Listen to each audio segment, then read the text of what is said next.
Bueno, estamos con Pablo Núñez, bienvenido, trabajador de Prime Gaming Magazine. Así es. ¿En qué trabajas? Ahora estoy laburando en Plus Gaming, soy redactor, me encargo de cubrir algunos sectores de lo que es los deportes electrónicos, los esports. Particularmente yo estoy laburando ahí para cubrir lo que es la Regional Sur, que es la liga que nuclea lo que antes era la región de Argentina, Chile y un par de países más, que es la parte del sur. Y a veces alguna que otra cositas, que porque es un equipo de trabajo el que tenemos. Hay otros pibes que se encargan de cubrir Valorant, otros se encargan de cubrir lo que es la liga de LOL pero europea. Después hay una piba que se encarga de cubrir Free Fire, por ejemplo. Entonces, creo que como que la idea del portal en realidad, que es un portal que está hace mucho, yo empecé a laburar ahora hace poquito, pero es un gran medio que hace rato está vigente. La idea es nuclear un poco todos esos videojuegos. Bien, o sea, un poco de esports en general Ujú. y cada uno se encarga de lo suyo. Hablando de esports, hablando de los videojuegos, ¿cuál fue tu primer acercamiento a los videojuegos, al mundo de los videojuegos? Eh, La otra vez lo pensaba porque una vez tuve un flash que fue cuando cumplí 25 y me pareció un número bastante redondo como para decir, bueno, si porque había empezado a laburar en mi primer trabajo como periodista de videojuegos y dije, bueno, podría tratar de marcar en 25 años 25 juegos que me hayan marcado, pero yo creo que mi primer acercamiento con los videojuegos es, si bien no es un videojuego, o sea, sí es un videojuego, pero no es doméstico, por así decirlo, en una computadora, en una consola que tenía en mi casa, sino son los fichines, las máquinas de arcade que le nombrás. Hay uno en específico, juegan mucho, mucho. O sea, mi viejo y mi vieja me llevan a pasear ahí y tengo anécdotas, o sea, ellos me han contado anécdotas de que para salir a pasear para nosotros era que yo vaya ahí y a veces como yo era tan chiquito, ponele 3 años y moneda, lo que hacían era sentarme y no pagar una ficha ni nada. Yo solamente pensaba que estaba jugando, pero en realidad no estaba jugando. Pero de esos videojuegos, uno que siempre me marcó y fue muy gracioso hace un par de años cuando viste que siempre en las ciudades de las costas siempre suele haber fichines.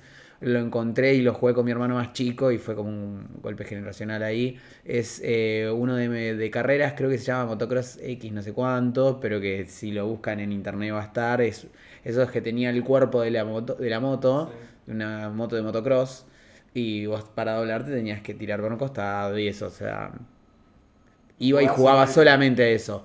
Eh, a ver, también jugaba mucho Metal Slug, Street Fighter siempre me gustaron, pero nunca era como a lo que yo iba a jugar, a lo que quería jugar siempre era a ese, al de motos. Bien. Ese es mi primer acercamiento a los videojuegos, pero yo creo que después hay un parate en distintos momentos en los que el concepto de videojuego cambia su significado para mí, me parece. Ahí es con distintos juegos, podría decírtelo. Y con la evolución de la tecnología y etcétera, Claro, un poco las cosas van también. cambiando y bueno. Tu top 3 actual de juegos que vos decís, me siento en la computadora hoy y los juegos sí o sí, los tengo descargados. No es, quizás no es una cuestión de top 3 juegos hoy, en el sentido de, yo soy muy nostálgico en ese sentido Ajá. y te pondría, por ejemplo, en el top uno o en el top 3 en cualquiera de los puestos, este juego de motos, por ejemplo. Claro. Pero, pero no representa tanto hoy, es verdad. Yo creo que top 2 o top 3 tendría que estar el LOL porque es como te decía, es uno de los videojuegos que hizo que a mí me hiciera un clic en la cabeza y decir, yo no es que quiera vivir de esto porque es una decisión bastante complicada, una cuestión bastante complicada en esta región, más que nada, más que en el país, en esta Claro. región, pero el LOL es como para otras personas del fútbol, para mí el LOL es eso. Es un escape a la rutina, Es un laburo, es un hobby, es algo que si yo no estoy jugando me siento a verlo, me siento a ver partidas de LOL, a ver videos sobre LOL. Hubo una época en la que hasta estudiaba, me ponía a estudiar los parches de cada mes. Podría estar tranquilamente en el top 3. En el top 2 tranquilamente lo podría poner al Dark Souls, a cualquiera, a toda la saga, incluso a todos los juegos de From Software, porque si bien abarca temas desde las partes de la temática y desde el arte, me gustan mucho, yo creo que también el cómo entras a ese tipo de juegos que son juegos muy difíciles, o sea, no son difíciles, son exigentes, como si estuvieras hablando de un profesor de una materia. No es una materia difícil, el profesor es exigente. No, pero es exigente y es un juego que vos te sentás y no es que no es para jugadores casuales, pero sí implica bueno, yo me voy a sentar a jugar y le voy a dedicar tiempo. Y si bien el Dark Souls 1 es el juego que pondría como top 2, creo que el que mejor representa eso de, bueno, voy mejorando cada vez que lo juego es el Sekiro, que es el juego de ninjas, de samurai en realidad, de From Software, que a medida que vos vas jugando y pasa el tiempo y llegás a lo último, decís, aprendí a jugarlo. Y top 1 pondría el Shadow of the Colossus porque es el juego con el que yo me di cuenta que la palabra videojuego engloba muchísimo. Es como... muchas veces hablé con amigos como, bueno, ¿cuándo es el paso, por ejemplo, en el que vos dejás de escuchar música para escuchar verdaderamente música? O quizás la palabra sea vos consumís música, pero después o al revés, vos escuchás primero la música y después en algún momento vos decís consumo música porque consumís artistas por tu cuenta, no la música que hay a tu alrededor, porque uno cuando es chico capaz que escucha la música que se le pone adelante. Lo mismo quizás con el cine y con los videojuegos. Me pasó con el Shadow of the Colossus, de agarrar y decir, che, esto es algo distinto a lo que yo venía jugando, y lo que venía jugando era, no sé, Resident Evil 4, un flor de juegazo, pero con eso me di cuenta que hay muchas cuestiones alrededor del videojuego, desde decisiones que se tienen que tomar, desde la parte del diseño, hasta ideas conceptuales, hasta corrientes dentro del videojuego, como por ejemplo el reduccionismo, que el reduccionismo trata de agarrar y que el juego tenga la menos contaminación visual posible para que vos te concentres en lo que está pasando. Cosa que, por ejemplo, en los últimos juegos de Ubisoft, por ejemplo, no hay. Vos abrís un minimapa y tenés lleno de cosas el minimapa. Eh, Mi top entonces sería primero Shadow of the Colossus, segundo el Dark Souls, todo eso From Software, y el tercero sería el LOL. Mención especial para el Metal Slug. Bueno, el Metal Slug no, para el Metal Gear. Y tomando un poco todo esto lo que decís y cómo te fuiste dando cuenta de las cosas cuando empezaste a ver LOL y a jugar LOL y los demás juegos, ¿vos qué papel crees que tienen los videojuegos en la juventud de hoy en día, en el entretenimiento, de la forma de consumir entretenimiento de hoy en día y de cómo fue evolucionando en la juventud en general? Yo creo que hoy en día está en muchos sectores, no incluso solamente en lo juvenil, sino lo podés ver que esas divisiones de un contenido para lo juvenil, un contenido para la gente adulta, un contenido para los infantiles, es como que está bastante diluido, porque incluso por darte un ejemplo, hay un meme muy gracioso que te muestra, te dice Pokémon, los videojuegos, para quién está dirigido, quiénes lo consumen. Y Pokémon es algo que está totalmente dirigido a un público infantil. Y tenés torneos, tenés un montón de cosas que lo consumen desde lo juvenil hasta los adultos. Y hoy por hoy, más que nada en Argentina lo pienso y tenés, por ejemplo, se me ocurre como para darte un ejemplo, es que hoy en Pan en la Mano, por ejemplo, un programa de radio, pero que ya la radio cambió bastante, tengas que te hace un showmatch de Valorant, por ejemplo, y te lo ponen a Mario Pergolini, que Mario Pergolini es una figura de la comunicación en Argentina, eh, más allá de su corriente ideológica y sus posturas que ha tomado, es un tipo que vos decís Mario Pergolini y estás hablando de la radio. Claro. Y ahora verlo jugar una partida de Valorant es como que te está borrando esos límites que hay. Y también siempre está esto de que, bueno, los videojuegos representan para un montón de pibes y pibas un lugar seguro. Que también es, qué sé yo, es un decir lugar seguro, ¿no? Porque hay muchos estudios y lo vive uno en carne propia, que el ambiente de algunos videojuegos, más que nada el online, donde vos te cruzás con gente que no conoces, quizás hay algunos más tóxicos que el resto, pero claro, exactamente, pero sigue siendo un lugar en el que te podés sentir a gusto. Quizás uno está bombardeado todo el tiempo de estímulos y una vez que llega a la casa y se pone a jugar es como el lugar seguro, el lugar de tranquilidad que tenés. Yo siempre voy a poner el mismo ejemplo. En cuarentena a mí me pasó que estaba, como le debe haber pasado a un montón de gente, estaba solo con mis pensamientos y eso es re peligroso. Y una de las escapes que tenía era jugar al Red Dead Redemption 2, que es un juego de vaqueros, y literalmente lo que hacía que yo esté tranquilo era que te puedas subir a un caballo, que sea un juego que se cocina a fuego bajo, es muy largo, es tranquilo, tiene sus puntos de tensión, pero está muy bien llevado, hay una muy buena dirección del juego, pero nada, o sea, eso me parece como un gran ejemplo. Sí. El videojuego de hoy en día más famoso, el que vos creas que más genera por sobre todos.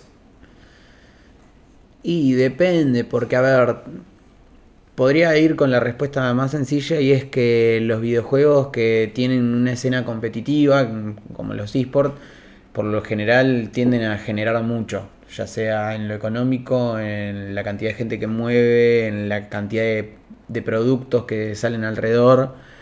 Pero también tenés, así como pasa en el cine, con Rápido y Furioso, por ejemplo, con Harry Potter, con el cine de superhéroes. Las famosas sagas que vienen de Claro, tranquilamente podría hablar del último God of War. Ahora salió el tráiler del Mortal Kombat, que se llama Mortal Kombat 1 porque vuelve a los orígenes. Y que hayan puesto, por ejemplo, en el tráiler aparece Scorpion, y en la escenografía hay gente que se dio cuenta que había un mate y una pava. Y hace referencia a un meme de Scorpion tomando mates. Lo estoy viendo. También hay muchos juegos que por sí solos mueven un montón. A ver, tenemos dentro de lo que es la industria de los videojuegos, tenemos distintos galardones que se entregan, los Game Choice Award, por ejemplo, el título GOTY, Game of the Year, por ejemplo, hace que nada, esto, que eso sea lo que te marca más o menos qué mueve cada uno. Elden Ring, por ejemplo, es un juego totalmente esperado. Dos juegos que yo los viví muy de cerca porque estaba formando parte de ese tren del hype que había.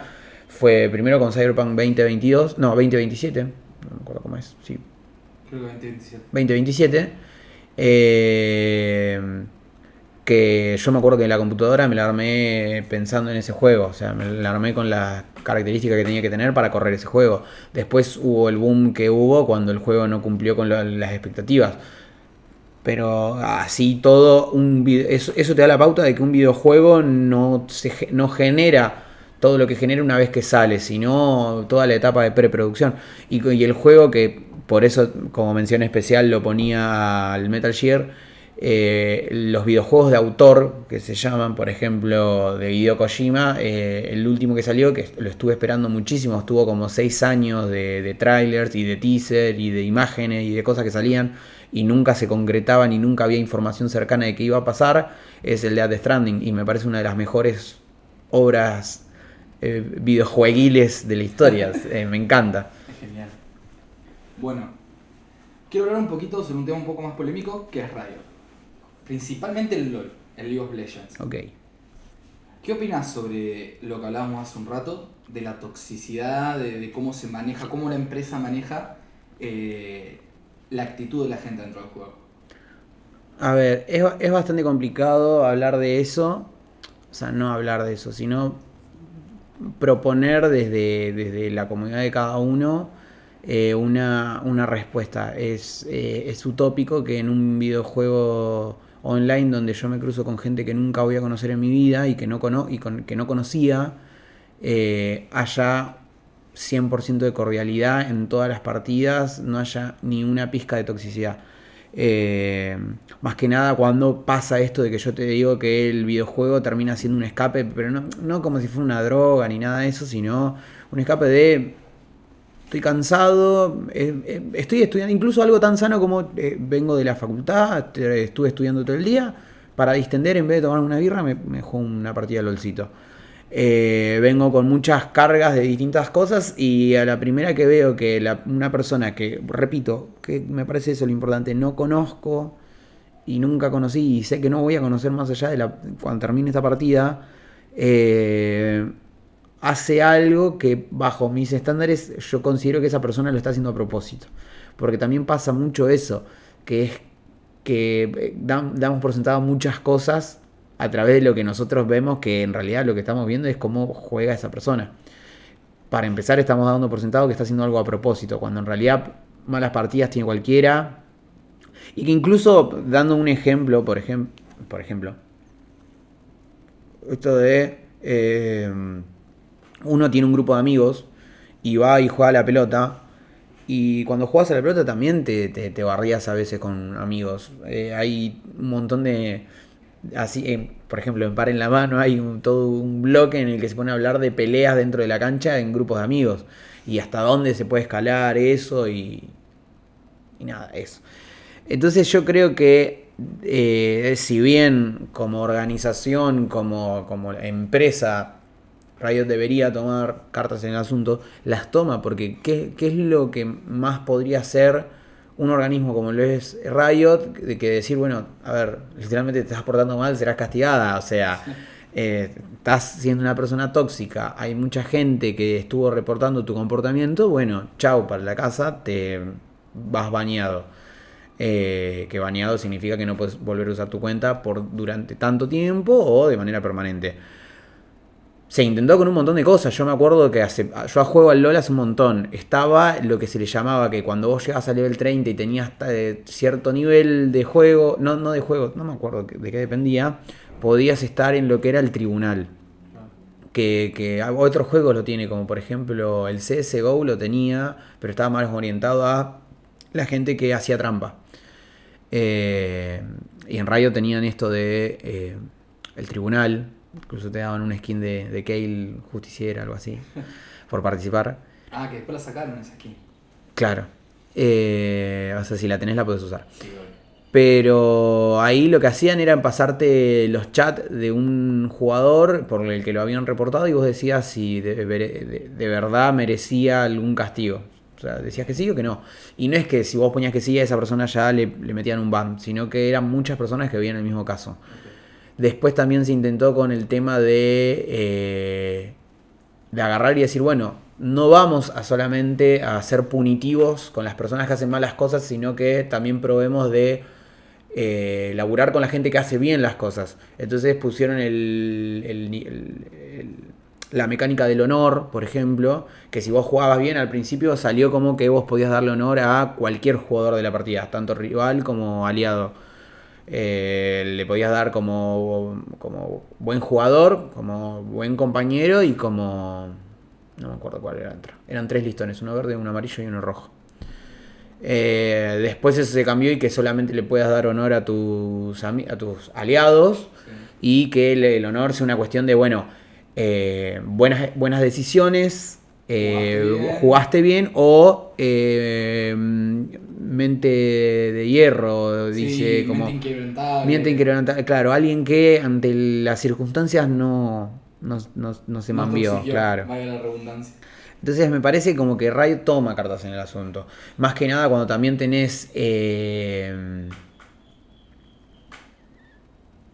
no me sale la palabra, cuando tenés creadores de contenido, celebridades, jugadores y todo eso, que son personas que tenés que en el LOL, en el LOL como en otros factores de la vida, tenés que como que humanizarlos un poco, porque al fin y al cabo son humanos, y tenés ese tipo de personas que agarran y bueno, te demuestran un comportamiento que no es el que quizás la gente quiere para el juego o Riot quiere para su juego. Entonces ahí ya tenés una cuestión de multas, en los equipos profesionales también tenés multas. Y también que eso es una lástima, porque eso se ve solamente en lo que es el nivel competitivo. Pero el gran laburo que hay atrás de los equipos, de la parte de los equipos de psicólogos. Están los psicólogos deportivos, que no solamente es para el fútbol, para el básquet, para el vóley, sino que también es para el LOL, para el Valorant, para el CS. Para todos los esports, porque hay que recordar que los esports también son deportes. Exactamente. Hoy en día son considerados deportes y necesitan todo un equipo de profesionales atrás, todos los teams. De hecho, es eso, los psicólogos deportivos en los equipos de esports están obligatorios. Sí, tanto los psicólogos como los nutricionistas, como los preparadores físicos. Y, Eso es muy importante. Y de la escena competitiva del LoL, principalmente la LLA, que para el que no lo sabe, la LLA es la Liga de Latinoamérica de League of Legends. ¿Qué opinas? Hace poco estuvo el MSI, estuvo R7, nuestro representante. No fue como de costumbre, pero... A ver, ganamos una partida al mejor de 5. Sí. Eso es un logro. Si bien habían algunas opiniones encontradas con, che, ¿cómo vamos a festejar que ganamos un partido a mejor de 5? Cuando deberíamos estar festejando que si pasamos de etapa. Y yo creo que, a ver, somos una región que hablando del LOL en específico, sí, somos una región bastante nueva. Pero en otros videojuegos hemos sabido ser potencia. En el CS, Argentina es un peso pesado. Y tiene en el Valorant también. Pero yo creo que con el LoL hay algo, y es que tanto el LoL como el StarCraft, por ejemplo, son esports muy antiguos. Y tener que competir con regiones que tienen un muy alto nivel, yo creo que ese es el problema. El problema no es que en Latinoamérica hay un bajo nivel. Yo creo que el problema es que en el resto del mundo hay un nivel muy alto. Y eso está buenísimo. A mí me encanta que haya buen nivel. Si bien hay mundiales y hay MSI es Mid-Season Invitational, es un mundial de mitad de temporada. Sí. Hay hubieron algunos más divertidos que otros. Yo creo que en general hay un gran nivel. Creo que las últimas competiciones fueron un gran nivel y lamentablemente Latinoamérica se quedó atrás. Quizás sea por cuestiones como que no se fortalece mucho el tier 2, el tier 3, o sea, las segundas divisiones. Hay una realidad que escuchaba una vuelta, que eso la verdad que no, yo sé que influye, pero es un poco echarle la culpa a nosotros, que somos los que consumimos, que es que los servidores en Corea, los servidores en China, tienen mucha gente jugando todo el tiempo y mucha gente jugando clasificatoria. Contra, por ejemplo, Latinoamérica, Sur inclusive, no hay tanta gente jugando. ¿Y eso qué hace? Que quizás es bastante... Quizás sencillo decirlo, me da miedo un poco decirlo, porque no sé si están así, pero es como que el mejor jugador de Latinoamérica es un jugador de mitad de tabla, de un equipo de mitad de tabla del servidor de Corea. Entonces es como que, ¿pero por qué? Porque en Corea hay un montón de gente jugando. Y también creo que eso es algo que, si bien estuvo pasando en muchas otras regiones, pero yo siempre es algo de lo que renegué, que va un poco en contradicción con lo que anterior que decía, que es humanizar a los jugadores. Sí. Esto de... Habría que bajar un poco los humos de algunas organizaciones y algunos jugadores, porque yo creo que se debería controlar un poco lo que salen a decir durante un mundial, durante un torneo como el MSI. Porque, polémicas con eso. Claro, exactamente. O sea, yo lo que más quiero, porque amo a mi región, es que a Latinoamérica le vaya bien. Eh, y también, bueno, esto de más allá creo que no cambiaría mucho, porque al fin y al cabo termina siendo lo mismo. Esto de traer muchos import. Hay muchos equipos de acá de Latinoamérica que se nublan la vista diciendo traigamos a jugadores de Corea, que los jugadores de Corea que traen son buenos acá en Latinoamérica, pero allá en Corea son... No voy a usar la palabra mediocre porque El es muy lower, bueno. el nivel No, medio. no, low elo tampoco, no te traen un pibe de Corea que juega en oro. Pero te traen a gente que hace mucho tiempo que no juega, por ejemplo. Claro. A Estral trajeron un pibe que estaba en T1, pero era sexto hombre y no jugaba hace un montón. Entonces es como que está el dicho de que acá vienen a juntar guita. Como en el fútbol normalmente se van a China o a Qatar para juntar guita, en el LOL vienen a Latinoamérica a juntar guita. La verdad que sí. Es una escena complicada, pero que va evolucionando de a poco. El nivel de este año me parece mucho más alto que el nivel del año anterior y... Sí, pero también pasa que, qué sé yo, también creo que la estructura de cómo están armando las competencias internacionales le da muy poca chance no solamente a Latinoamérica, sino a Japón, a Brasil, a las wildcard que se le llama, que son los comodines, por así decirlo. Si bien Japón demostró que está a la altura Sí. y pasó de stage, Brasil también tuvo buenas presentaciones, yo creo que el más perjudicado termina siendo Latinoamérica. Pero igual así creo que cómo están armados estos torneos, estas competencias, hace que sea bastante difícil. La verdad que sí. Y para ir terminando, saliendo un poco del LoL en sí, volviendo un poco a los esports, ¿cómo ves vos los próximos años, tanto en la escena competitiva como a nivel personal? ¿Cómo vamos a estar en un par de años con los juegos? ¿Qué puede llegar a cambiar con nuevas tecnologías, nuevas gráficas, la realidad virtual? Si estos juegos que venimos nombrando se van a mantener y van a seguir siendo los juegos mainstream o si va a cambiar. Para mí no pasa tanto, mirarlo a futuro no pasa tanto por las condiciones gráficas, de jugabilidad y de mecánicas, sino pasa más por lo social, me parece. Porque que el LOL siga estando vigente y que muchos otros juegos sigan estando vigentes, StarCraft, o incluso los juegos de pelea, como por ejemplo Smash Bros. No se las competencias no son en el último que salió, sino que son muy en específicos. Yo creo que es más en el apartado social. E incluso a ver, pasan distintas cosas. La primera, muchos equipos e instituciones, como lo es River, como lo es Boca, como lo es Estudiantes de La Plata, como es Gimnasia, que es el Lobo, están teniendo sus equipos. Instituciones como facultades, la UNLP tiene un equipo de eSport, la UBA tiene un equipo de eSport, la UTN tiene un equipo de eSport. Todas esas cosas va a ayudar a que los eSports cada vez estén más firmes, al menos también acá en Argentina. En Estados Unidos tenés universidades que otorgan becas ya directamente, como que está mucho más masticado ese tema. Me parece una escena muy verde todavía. Es una escena muy verde. Una vez hablaba con uno, creo que, no me acuerdo si era el manager del equipo de la UNLP, que fueron a un evento de Provincia de Buenos Aires, el Festival de Industrias Creativas, que tiene a los videojuegos como una de las industrias creativas, y llevaron un showmatch del Lobo contra la UNLP. Y la UNLP perdió. Y claro, yo me ponía a hablar con el manager y me decía, sí, lo que pasa es que esos pibes son pibes que son muy buenos, tienen que entrenar, pero para estar en el equipo de la UNLP tienen que ser alumnos regulares de la UNLP. O sea que están haciendo una carrera. En cambio, los del Lobo, que no es por desmerecerlo ni nada, son buenos jugadores que entrenan para ser buenos jugadores y que viven para ser buenos jugadores. Están full time jugando. Claro, entonces capaz que el mid laner que vos tenías entrenando corta 2 segundos para ir a preparar un parcial o un final. Y es complicado. En ese apartado. Y después el otro apartado es esto de cada vez hay más gente y cada vez hay en distinto que conecta con lo primero que veníamos hablando.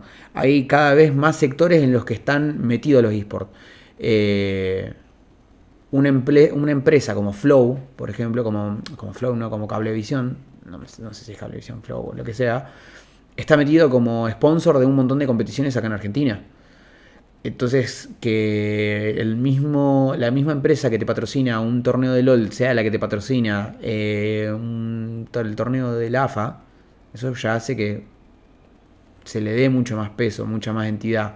Yo creo que pasa más por ese lado. Después el apartado mecánico y jugabilidad y todo eso. Y capaz que el año que viene, dentro de 5 años, en vez de jugar al LOL, estamos jugando al LOL 2. Ponele. Pero Capaz al que, fin y al cabo, es el mismo contexto social y- claro, capaz que con realidad virtual sale alguna competencia de un deporte electrónico que sea meramente con realidad virtual. Pero yo creo que lo más importante es el apartado social, lo que produce el videojuego, el deporte electrónico, que se diferencia quizás del videojuego. El videojuego es algo totalmente noble, algo hermoso, me parece a mí. Aparte de la discusión de si es arte o no es arte. Pero yo creo que un paso más es el deporte electrónico, porque si hay algo más noble que un videojuego, es un videojuego en el que vos compartís con otra persona. Bien. Bueno, Pari, nada, gracias por venir, gracias por la entrevista. No, muchas gracias, me sentí súper cómodo y hablar de videojuegos es algo que me encanta, así que...